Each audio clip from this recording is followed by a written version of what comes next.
എല്ലാവരും ചോറ് കഴിച്ചെന്ന് വിശ്വസിക്കുന്നു. ഇപ്പോൾ സമയം 2 മണി കഴിഞ്ഞിരിക്കണം.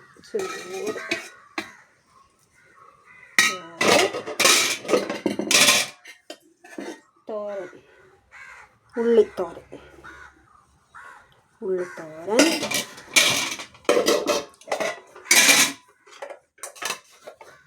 പാവയ്ക്ക വിഴുക്ക്. നമ്മൾ മീനൊന്നും വാങ്ങിച്ചിട്ടില്ല.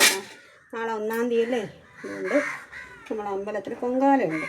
നമ്മൾ പൊങ്കാല ഇടുന്നതുകൊണ്ട് മീനൊന്നും വാങ്ങിച്ചിട്ടില്ല. ഉരുളൻകിഴങ്ങ് കറി, പിന്നെ അച്ചാർ,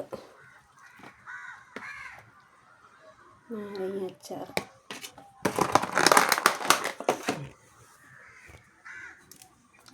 വീഡിയോ